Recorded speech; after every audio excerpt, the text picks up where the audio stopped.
Imposter syndrome. It is a psychological experience characterized by one's constant self-doubt despite there being evidence to the contrary. There's evidence of achievement. There's evidence of them being ready to be in the room, so to speak. There is evidence that they have what it takes to succeed because they've demonstrated it before. Yet there's this mindset, this mental block that exists that says, I'm not good enough. Or in other words, they're not trusting up.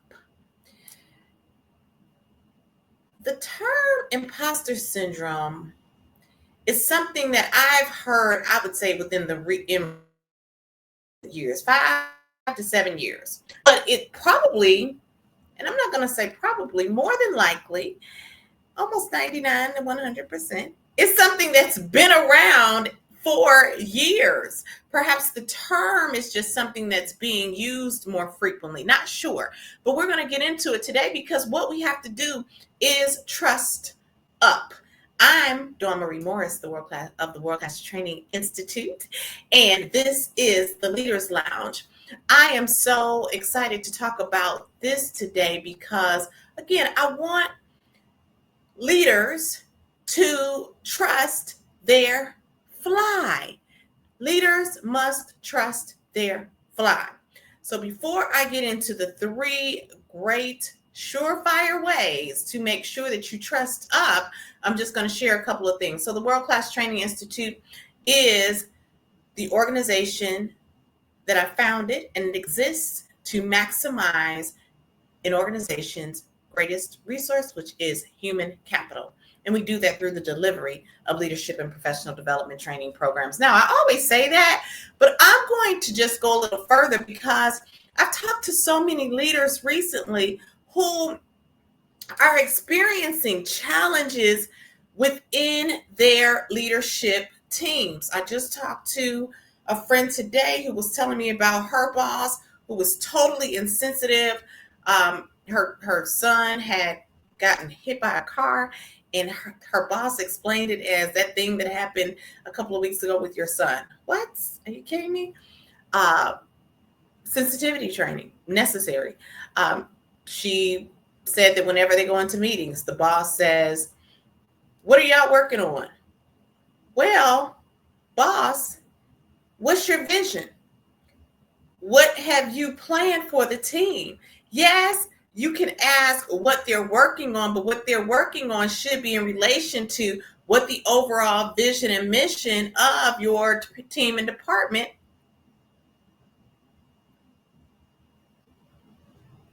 are.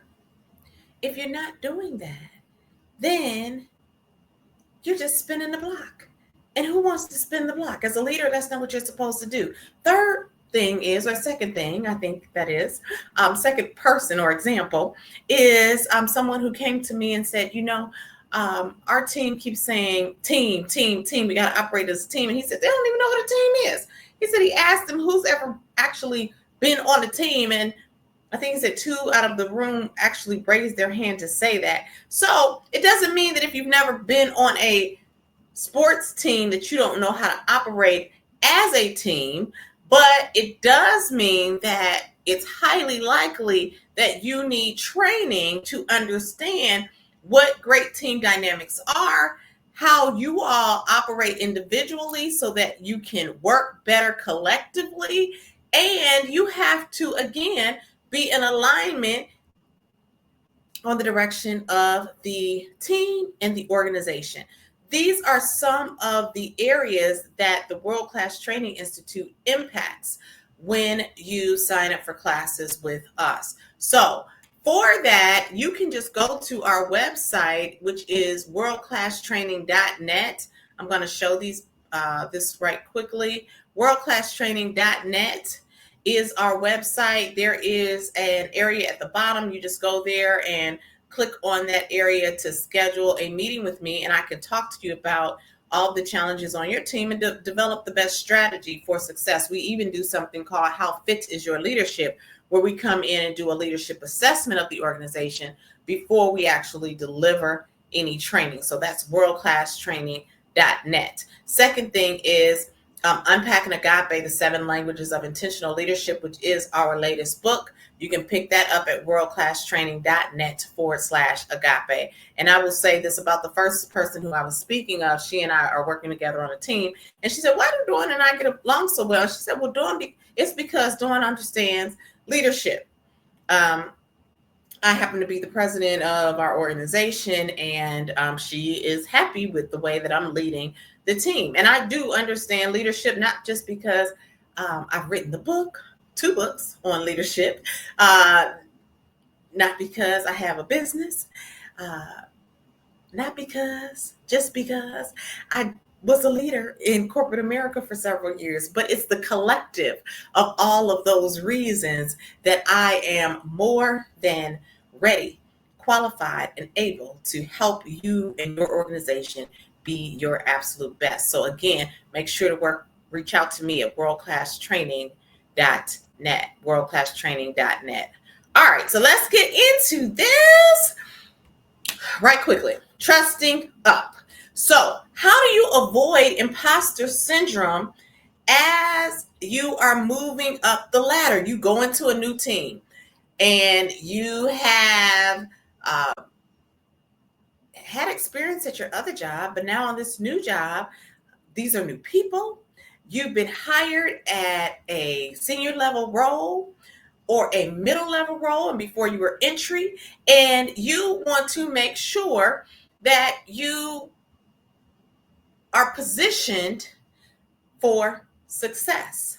The first thing that you have to do is work on your internal in order for it to show up externally. So you need to come in realizing that you are ready for the job. Now, again, we're talking about you coming in and this can also happen when you're promoted from within, because you're still going to another level. So when you are either promoted from within or you're hired externally, but you are now in a higher level position, the first thing that you want to do is you want to consider what I call the president principle. So what is the president principle? The president principle says that even the leader of the United States never had that job before he, in our case, in the United States, or she in other countries, was elected. So what does that mean? It means you don't go in being nervous because you've never had the job, because if you think like a president, you understand that whenever you come into the next level, just like the president never had that job before, you've never had that job before, but just like the president figured it out and made it through, you will figure it out and make it through. When you are figuring it out and making it through, the thing that you must do is, number one, know that they hired you because they know you can do the job. So you have to know you can do the job. Second thing is, even if you've never done that particular role, you've got to continuously tap into your transferable skills so that you can be impactful in that new role. What does that mean? Transferable skills are skills that you may have learned in a different position. It could be learned at school. It could be learned even in a volunteer role, that are applicable for success in this particular job. So I will give you an example. Perhaps in your previous job, you might not have been the middle manager. You were an entry-level supervisor. As an entry-level supervisor, you might not have ever reviewed budgets. But as an entry-level supervisor, you have had experience reviewing payroll. You have had experience reviewing a person's, if we're talking about corporate America, you may have had experience reviewing someone's expenses if they went on a short trip or if they went on a short outing with the team. Those are dollar amounts that go into the budget. So your transferable skill that you're now bringing into this middle manager role is that ability to review financials. So as you're reviewing financials at the lower level, when you get into the middle level, you take your skill of being able to review the financials for accuracy into the budget and even think about, hey, well, I remember when I was at entry level, we spent this much money on this. So I should consider that as I am putting in our budget, our entertainment, travel, meal expenses. Transferable skills. So again, the president principle says that even the president never had that job before they were elected and they made it through. As a middle level manager, you may not have ever had the job. As a senior level manager, you may have never had the job. As a C-suite manager, you may have never had the job before you were hired, but you are bringing to the table some transferable skills that are going to aid you in being successful. So don't worry, don't stress.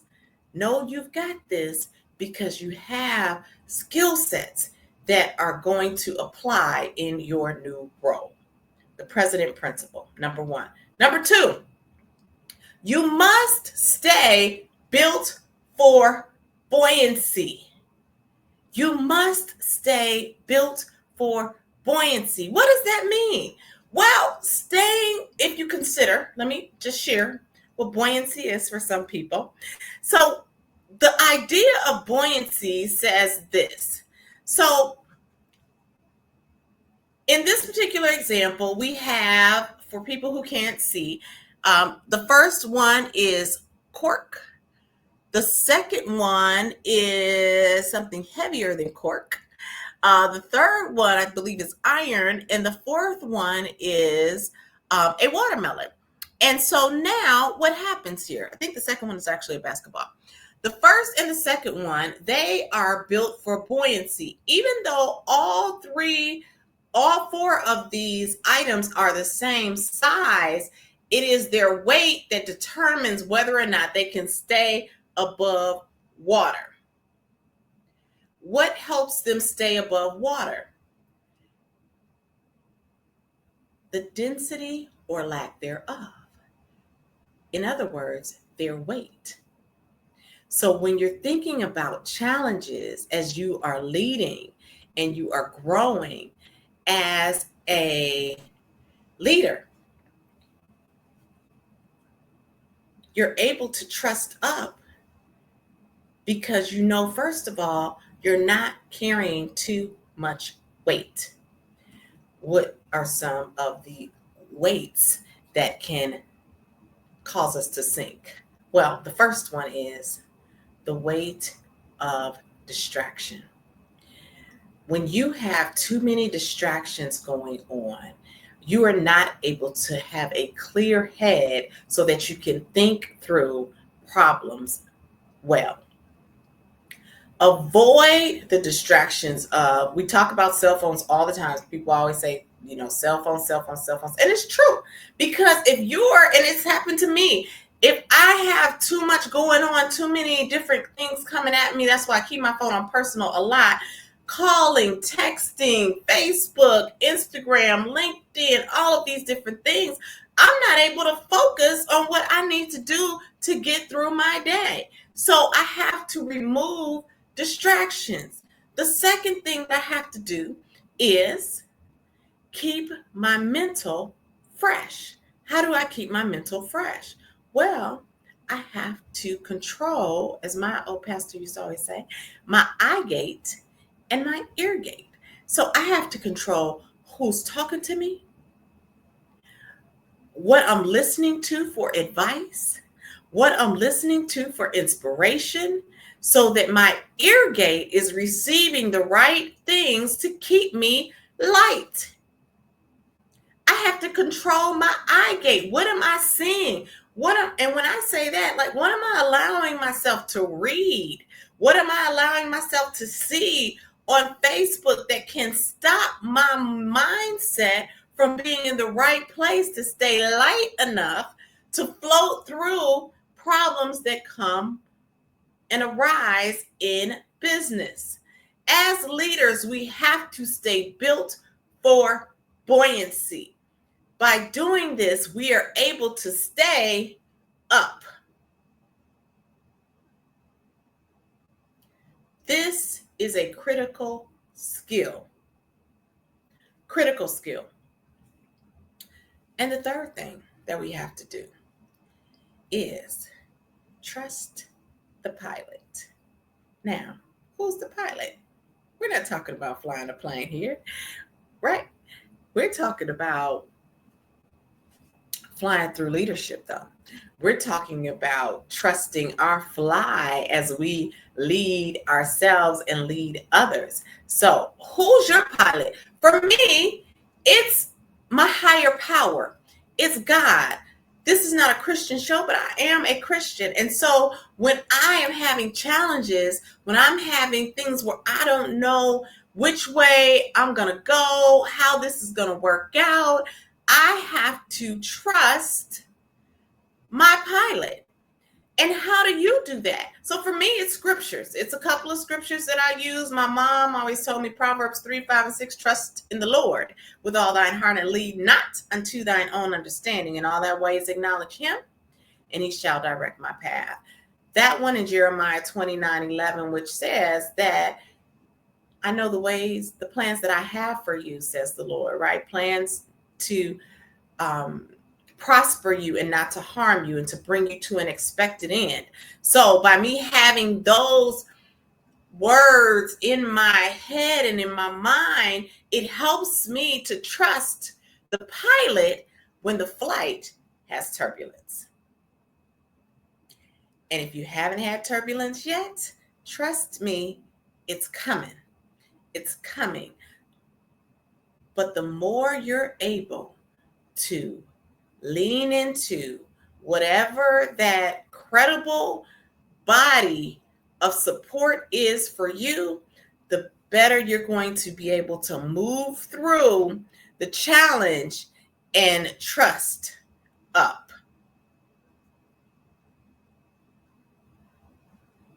So again, the imposter syndrome, that ideal or that psychological experience that says, oh, I'm in this room and am I ready? Oh, I'm getting this new job. Am I ready? Oh, they asked me to speak in front of all these people. Am I ready?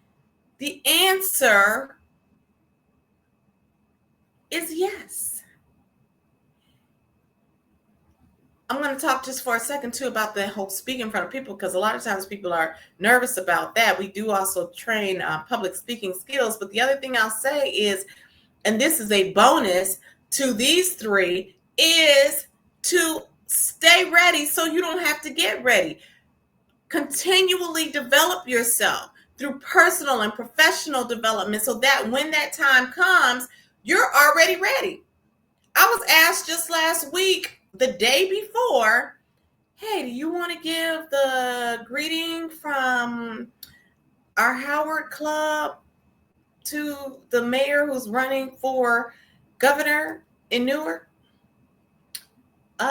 Sure. Hadn't expected to do it, but I knew I was ready. Why? Because I stay ready so I don't have to get ready through doing these, through training, through my life experience. Yes, I did some planning. I put together, because I've done it so often, I just put together a couple of high points that I wanted to make sure I hit, because again, She didn't tell me this until I got there, but she said, you got 2 minutes. So, okay, I got 2 minutes. I need to know what I want to hit and how I need to impact. And I'm going to tell y'all what happened by me doing that. By me doing that, people came up to me afterwards. I really enjoyed your comments. I really enjoyed your comments. I'm walking out of the museum. Oh, your comments were so great. I totally appreciated that feedback. Didn't ask for it, didn't request it, but it let me know that I could trust my fly. I could trust up. And I knew that I was ready because I stayed ready. So when she asked me, I didn't even hesitate. Internally for a moment, I said, oh, okay, what am I gonna say? Right. But then I got that together. Why? Because I've been doing it for so long. So that's the other thing as a leader. You've got to make sure that before your ask comes, you've prepped for this. So that when your yes arrives, you can walk into the moment boldly and with confidence, trusting your up. This is the World Class Training Institute, particularly the Leaders Lounge. I am Dawn Marie Morris. Please make sure to pick up Unpacking Agape, the 7 languages of intentional leadership. I hope, as always, that this was helpful for you. Play it back a few times so that it really gets into your spirit, into your mind, especially if you are a newly promoted leader going into middle, executive, C-suite. These are things that you can definitely keep in mind. Again, the president principle. Even the president never had the job until they got the job, right? You want to stay built for buoyancy, keep things light so that you can stay afloat, and trust the pilot. All righty. Thank you so much for joining me as always. And remember, when you are better, we are absolutely better. Take care.